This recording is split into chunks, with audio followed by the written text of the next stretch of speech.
start study for CA Foundation June 2024 attempt. Hello everyone, I am CA Jagriti Jain और welcome back to my YouTube channel study with CA जागृति।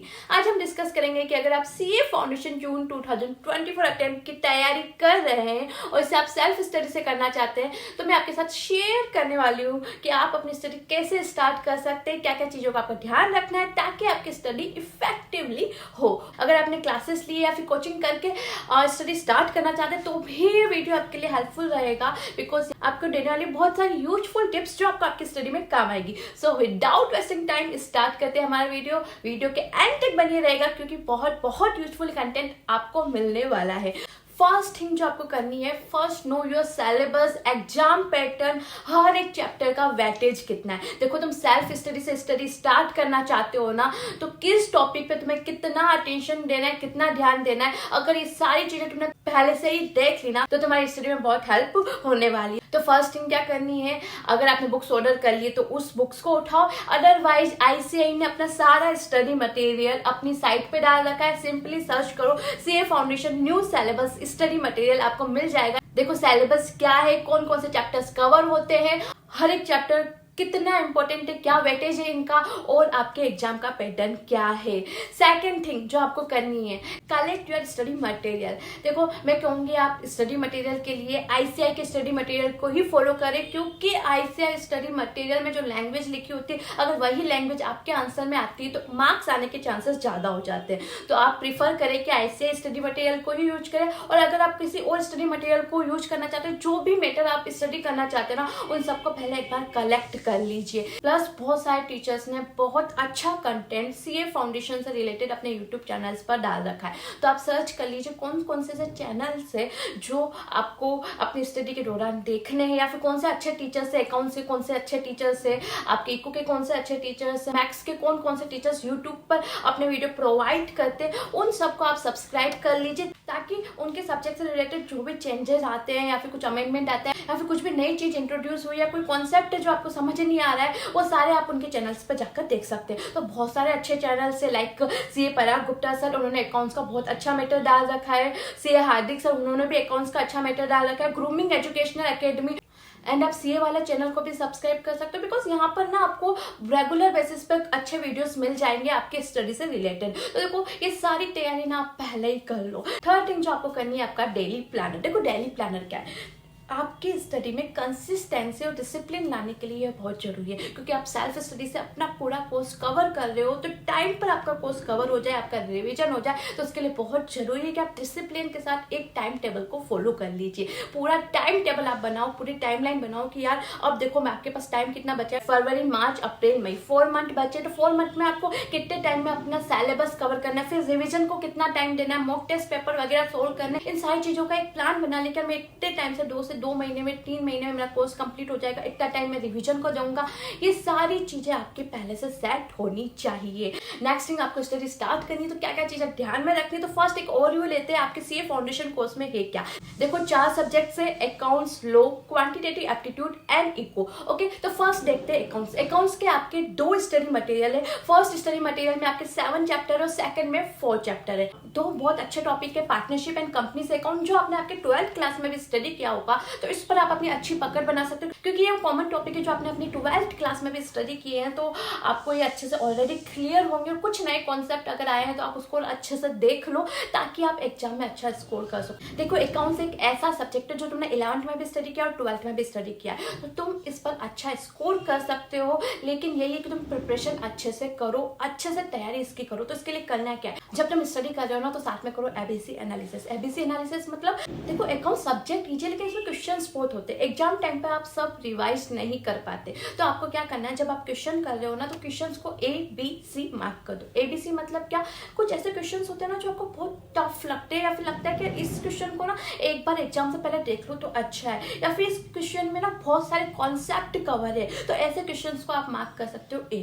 कुछ ऐसे questions होते हैं जो पूरे तो इजी होते हैं, लेकिन एक दो ऐसी लाइन होती है जिसकी वजह से वो थोड़ा सा टफ हो जाता है, तो उस लाइन को तुम हाईलाइट कर दो, अंडरलाइन कर दो, ताकि जब तुम नेक्स्ट टाइम रिवाइज करो ना तो तुम्हें आइडिया हो जाए इस टॉपिक पे पहले मैं अटकी थी या पहले मुझे अच्छे से समझ नहीं आया था। ओके, तो ऐसे क्वेश्चंस को तुम मार्क कर दोगे B।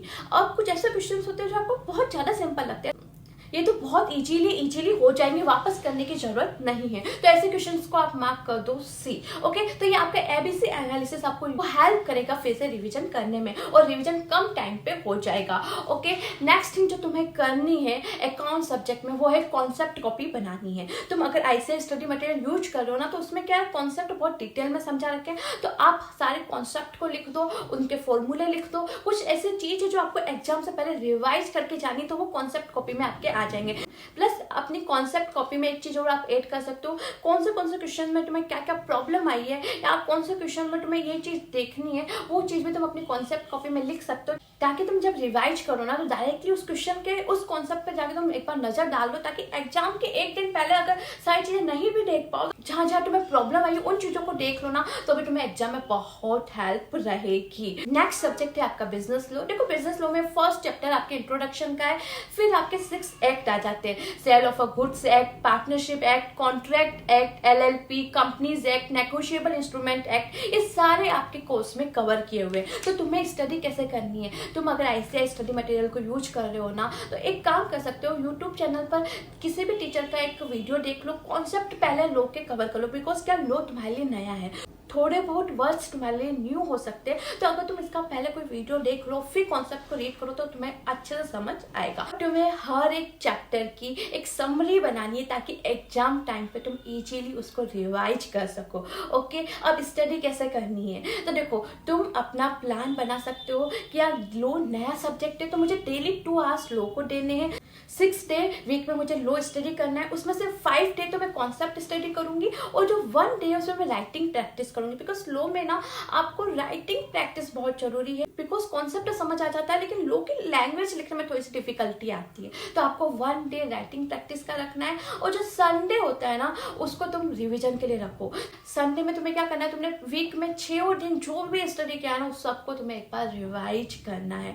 अब इसमें तुम एक स्ट्रेटेजी ये रख सकते हो, क्योंकि अकाउंट्स तुम्हारा वो सब्जेक्ट है जिसमें तुम अच्छा भी स्कोर कर सकते हो और तुम्हें अच्छा नॉलेज भी है, तो डेली 4 घंटे आप अकाउंट्स को दे सकते हैं, ताकि उसका कोर्स जल्दी से कवर हो जाए, आप दूसरे सब्जेक्ट पर फोकस कर पाओ। आप चाहो तो 2 सब्जेक्ट ले सकते हो स्टडी के टाइम पर, एक प्रैक्टिकल और एक थ्योरी, या फिर आप 3 सब्जेक्ट भी ले सकते हो।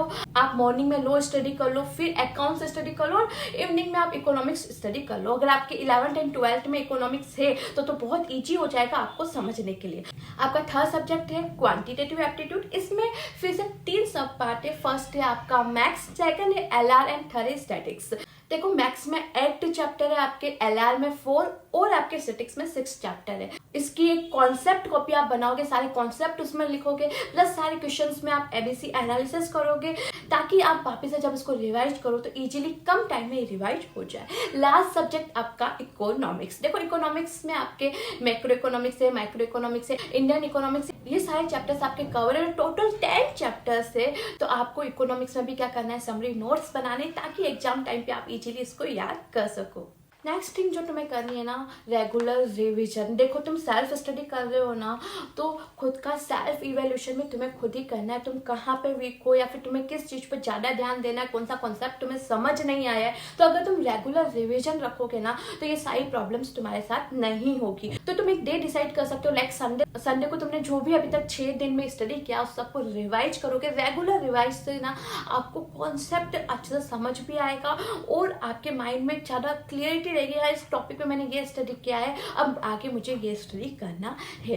Next thing, solve your doubts. देखो, आप सेल्फ स्टडी कर रहे हो तो आपको कोई टीचर नहीं जिससे आप कभी भी जाके कोई डाउट पूछ लो, तो आपके जो भी डाउट्स आते हैं आपको आपके सीनियर से पूछने या फिर आपके फ्रेंड से पूछने, तो वो सारी चीजें ना आप हाईलाइट करके रखो। जो भी डाउट आता है कॉपी बना लो, इस टॉपिक में मुझे ये डाउट है, जब भी आपको मौका मिले किसी से पूछने का तो आप सोल्व करा ले, ताकि आपके पास डाउट्स इकट्ठे ना हो और आपके जो कॉन्सेप्ट है उसकी क्लियरिटी बनी रहे। देखो, पूरा सिलेबस करने के बाद आपको आइडिया हो जाएगा आपके लिए कौन सा सब्जेक्ट टफ है। अगर आपको कोई टॉपिक या कोई सब्जेक्ट टफ लगता है ना, तो उसे आप अपनी कॉपी में लिख लो। एक बार सिलेबस कंप्लीट होने के बाद उन टॉपिक्स, उन सब्जेक्ट को एक बार फिर से आप रिवाइज कर सकते हो, उस पर एक्स्ट्रा अटेंशन डाल सकते हो। अगर कोई पर्टिकुलर सब्जेक्ट आपको टफ लगता है, लाइक आपको मैथ्स इजीली नहीं होती है, मैथ्स में ऐसे इंपॉर्टेंट चैप्टर्स देख लो जिन्हें तुम अच्छे से कर लेते हो ना, तो इजीली पास तो हो जाओगे। अगर आप सीए फाउंडेशन की सेल्फ स्टडी कर रहे हो ना, तो आपको ये सारी चीज़ों का ध्यान रखना चाहिए। और अगर आपने कोचिंग भी ली हो फिर अपनी स्टडी स्टार्ट करो, तो भी आपको ये सारी चीज़ अपनी स्टडी में डालनी चाहिए। बिकॉज आप जितना प्लान मैनर में अपनी स्टडी करते हो ना, आपके सक्सेस होने के चांसेस उतने ही ज़्यादा होते हैं। तो आई होप ये पूरा वीडियो आपके लिए बहुत बहुत यूजफुल रहा होगा। आज के वीडियो में इतना ही, मिलते हैं हमारे नेक्स्ट ऐसे ही किसी यूजफुल वीडियो के साथ। तब तक के लिए बाय बाय।